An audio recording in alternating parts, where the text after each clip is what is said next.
Related rates. In this section, we're going to find related rates. For example, let's say you have a problem like this. Y is equal to 3x. So y and x, they are related using, by this equation. And we know the derivative of x with respect to t. In this case, let's assume that t is the time. So that means x is the function of time, y is the function of time.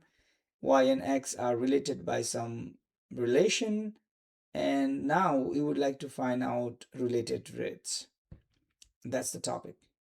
Okay, related rates. How do you do that? In this particular question, as you can see, y equal to 3x, y equal 3x. So we have relation between two different notation or variables, and we have given rate of change of one of variable x with respect to t.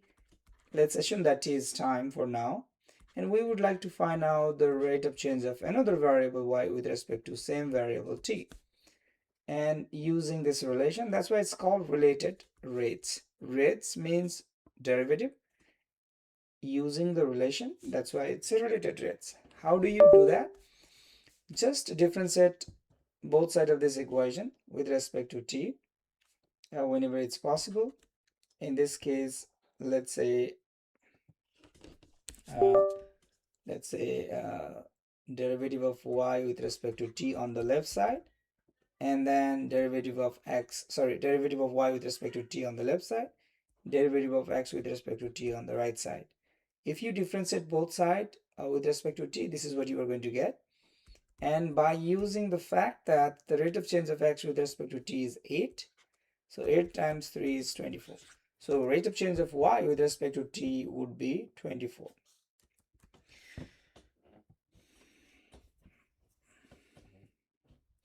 So not all the problems, they look like this one, the first one, but your problem could be look like this. As you can, I hope you can see this. Okay, the length L of a rectangle is increasing at a rate of 8 centimeter per second, while the width W is decreasing at a rate of 8 centimeter per second.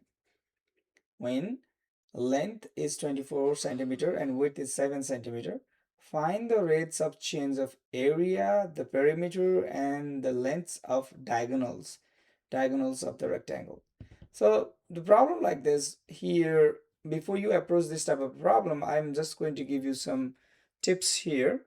Whenever you try to solve related rate problems where you have a relation between two different things, and first of all, always try to define your variable as a function of time.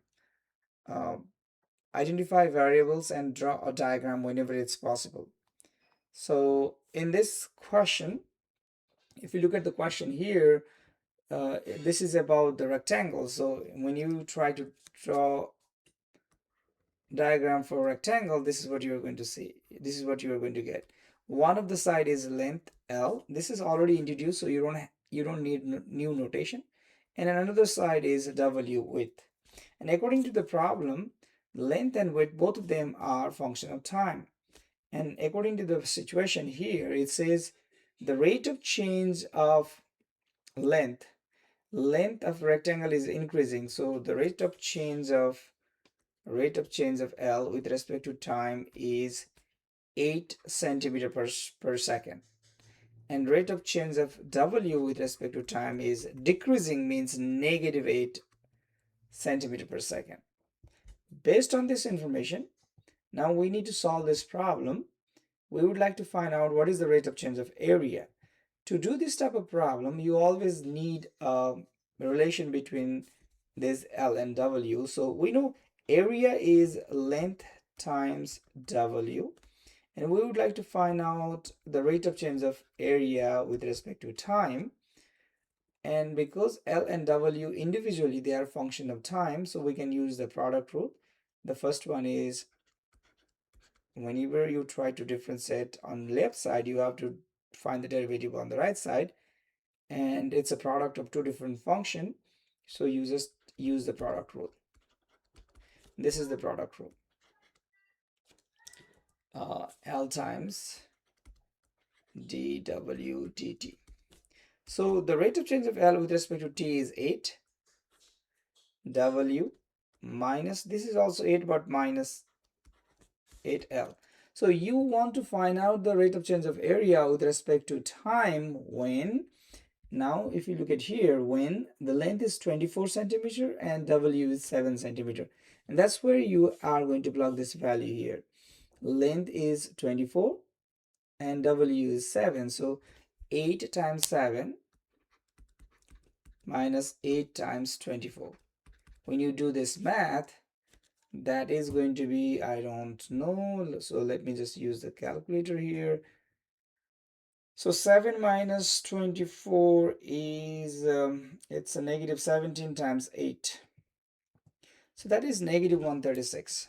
So the rate of change of area with respect to time, it's decreasing. Actually, the area is decreasing, which is negative 136 centimeters square per second. Keep in mind, this is the area. That's why it's a centimeters square per second. What about the is it increasing or decreasing? Because of the negative sign, it's decreasing. And now next is do the same thing, find the rate of change of perimeter, rate of change of diagonal, things like that. So this is not enough space, so I will skip to the new space here.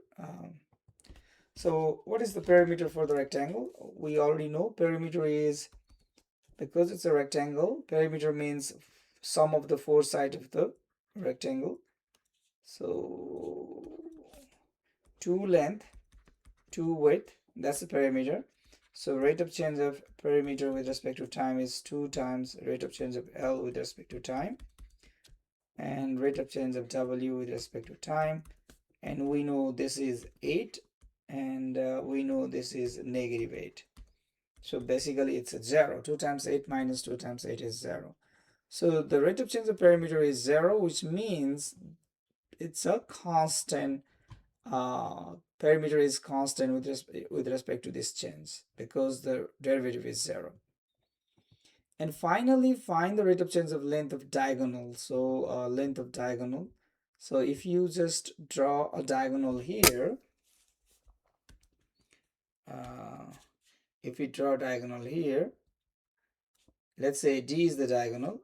This is the relation between D and L and W. It's we can use the Pythagorean theorem, which is D square equal L square plus W square. So now if you try to differentiate this both sides with respect to time, you're going to get 2D derivative of D with respect to time equal 2L derivative of L with respect to time plus 2W derivative of W with respect to time. So 2D rate of derivative of D with respect to time equal, just plug the value here, 2 times, there is a 2, there is a 2, there is a 2, so I'm going to just cancel out that 2. I don't have to write down that 2 anymore. So we need to find out this rate when length is 24, so this is 24, and rate of change of L with respect to time is 8, and W is 7, and this rate is negative 8, so it's a negative 7 times 8. So we can do this math here, but we need the value of D. In this situation, the D square is L square plus W square, and L square is 24 square and W square is 7 square. This information is given here.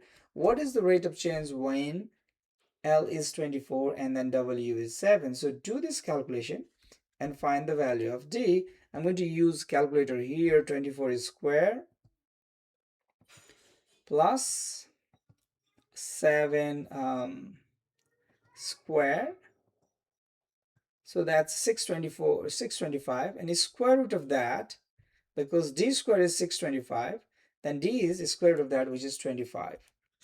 So by using this fact and by doing this calculation here, now I'm just going to replace this D by 25. So 25 times dt over dt, do this calculation, which is 24 minus 7 and times 8, which is basically 136. So rate of change of d with respect to t is 136 divided by 25. So 136 divided by 25. Okay, divided by 25. So look at that answer formula. They need type an integer or simplified fraction, which is 136 divided by 25, which is already simplified fraction. Okay, so is it increasing or decreasing? Definitely, if it's positive, then it's increasing. Let's go to next problem. What is that?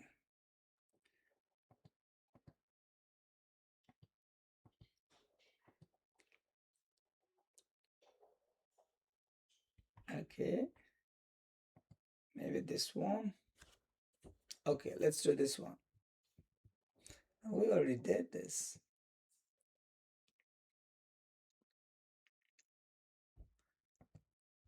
I mean, the very similar type of problem.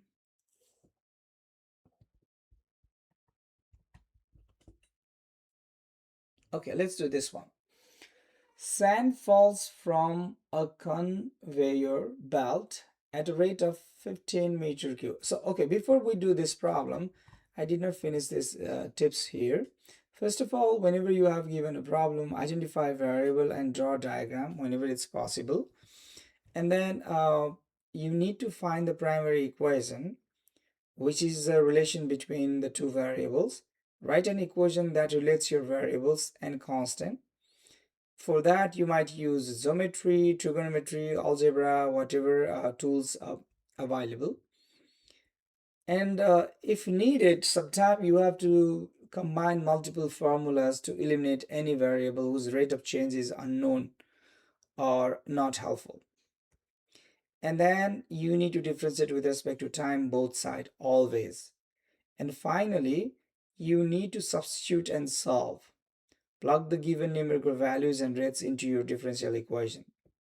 So that's what I did when I was solving this first problem. We're going to do the same thing. Let's do this one. This problem says sand falls from a conveyor belt. Maybe it's not necessary, at a rate of 15 meter cube per minute. So look at the units here. Meter cube, that means it's a volume of what? Onto the top of conical pile. So if I have to draw diagram, maybe this is a structure. From here the sand is falling and then it's making this type of a structure here. Yeah, conical pile. So this kind of a structure. My diagram is not perfect, but it's okay. So now what it says is the rate of falling, which is volume of this thing. This is how it's falling here. Look, sand falls from a conveyor belt at a rate of 15 meter cube per minute onto the top of conical pile. So it's forming this conical pile, and this thing is, let's say V is the volume of this conical pile, then rate of change of this volume is 15 meter cube per minute. Every single minute, the 15 meter cube volume is going to be piled up here. The height of the pile is always 3/8. So this is the height they're talking about. The height, this one is the height. Let's say the notation for the height is h, and the height is 3/8 of the base diameter. So this is the base diameter. If the base has radius r, then diameter would be 2 times r. So the height is 3/8 of the diameter, which is 2 times r. So this is the relation between height and radius. If you simplify this, this is 3/4 r. So this is the relation between height and radius of this conical pile. Okay, so these are the information we have given. Now the question is, how fast are the height and then radius changing when the pile is 8 meter high? How fast are the height? So first of all, we need to answer this question. What is the rate of change of height with respect to time? And then what is the rate of change of radius with respect to time? And when the height is 8 meter high, when height is 8 meter high. If height is 8 meter high, then what is the radius? You can use this relation and you can find the radius. Radius supposed to be, the radius is 4 times height divided by 3. If height is 8 meter, then by plugging 8 here, it would be 32 over 3 meter radius. So at this condition, when height is 8 meter, the radius would be 32 over 3 meter. What is the rate of change of height with respect to time? And for that, you can use this rate you have given. So what is the volume of canonical pile? There is a standard formula. You're supposed to know this formula. The volume is 1/3 pi r square h. And because we know we have the relation between h and r, so it's always easy to convert this into one of the variables. So I'm going to use r equal this relation. Look, you can choose this one, height equal radius, or radius equal 4 times height over 3. So I'm going to choose radius is 4 times height over 3 square times height, and I'm going to just simplify this. 3 square means 9, so it's 9 times 3 is 27. 4 square is 16. 16 pi over 27 from this calculation, and the leftover would be h square times h is h cubed. So this is the relation, this is the equation between volume and height. So since now we have to differentiate both sides with respect to time, if I do that, the derivative of the volume with respect to time would be 16 pi over 27. Keep in mind, this is a constant, so you don't have to worry about that constant thing. This is the constant thing. You just have to find the derivative of h cubed using the chain rule. It would be 3 times h squared times dh over dt. And by using this information, like rate is 15 and then height is 8 meter, you can solve for derivative of h with respect to t. So I'm going to use next page here. So the rate of change of volume with respect to time equal, if I go back, it's a 16 pi over 27 times 3h squared dh over dt. I'm going to just simplify this. 3 times 9 is 27. And then height is 8 meter. It's given, so I'm going to fill out this information here. 16 pi over 9. 8 square is 64. dh over dt. What is dv by dt? It's a 15. It's given here 15 meter cube per minute. So now we have everything except dh over dt. So I'm just going to solve for a rate of change of height with respect to time. I bring this 9 here, so it's a 15 times 9 divided by 16 times 64 times pi. Okay, so you can you simplify this? You can always multiply. 15 times 9 is 135. 135 divided by 16 times 64, which is 1024 pi. 1024 pi. So look at the information back here. Go back here and then see the height is changing at a rate of, type an exact answer using pi as needed. So you don't want to plug the value of pi. Here it's 135 divided by 1024 pi. So 135 divided by 1024 and pi. So that's the rate of change of height. I did something wrong here, so I have to go back and check it. Okay, the mistake I did here before is that if you look at the problem here, the problem is asking answer in centimeter per minute, but if you look at the volume rate of change of volume, it's given in a meter cube. It's in meter, and then answer is looking for in centimeter. So you need to change this calculation to, this is for now, this is meter per minute, but the answer they are looking for in centimeters, so you need to just multiply that by 100, and then it will go from meter to centimeter per minute. So you have to pay attention. That was the mistake I did. I did not look at the final unit here. And when you do that, if you do the simplification, if you divide this number by this number, you're going to get 3375 on the top and 256 pi on the bottom. So that's the rate of change of height with respect to time, uh, and that's in centimeter per minute. So that was the only tricky part. The next question is the radius is changing at a rate. So after finding the rate of change of height, we can use the relation between height and radius. We know the radius is 4 over 3h. So the radius is 4 over 3 times height. So rate of change of the radius with respect to time would be 4 over 3 times the rate of change of height with respect to time. So we can apply whatever value we got here in the first part. We can just multiply that value by 4 over 3. 3375 divided by 256 pi. So this is 64, and if you divide this by 3, it's a 1125.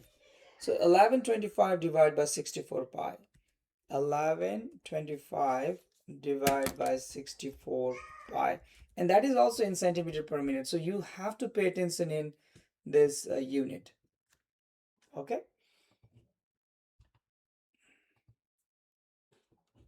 let's go to this problem. Suppose that a drop of mist is a perfect sphere. So you have to know the structure of that. That's a sphere, and that through condensation the drop picks up moisture at a rate proportional to its surface area. So keep in mind, moisture means either it's a volume or mass. In this case, because we're talking about uh, mist which is spherical, we have to use the volume of that thing. So a sphere with the radius r has a volume, so there is supposed to be the formula for that. And what is the formula for the volume of the sphere?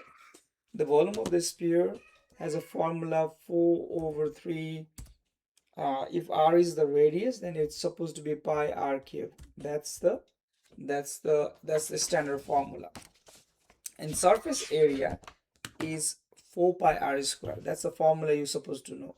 Surface area is 4 pi r squared. These are the standard formula for the sphere. Okay, now the first part is the rate of change of, as you can see here, it's given. Suppose that drop picks moisture at a rate proportional to its surface area. So that means rate of change of the volume is proportional to its surface area. But based on this thing here, if you try to find the derivative of this equation with respect to time, then it would be 4 over 3 pi 3 r squared times. So if I do that math here, so because look at here, volume is 4 over 3 pi r cube.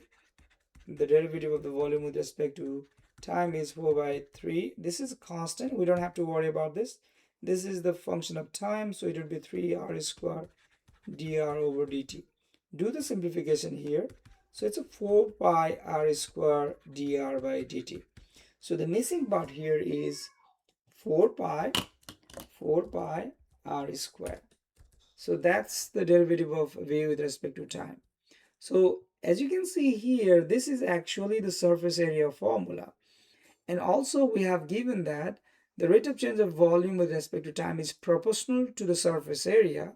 So that's supposed to be K times S. Proportional means the relation between the rate of change of volume and the surface area is, you just multiply the surface area by some constant. That's called proportional. This is the relation. So now based on these two equations, first one and second one, as you can see here, this is also surface area, this is also surface area. The rate of change of radius with respect to time is supposed to be the constant, the value constant. So it's supposed to be a constant. So substitute for that. By comparing these two, we can say that rate of change of r with respect to time is constant.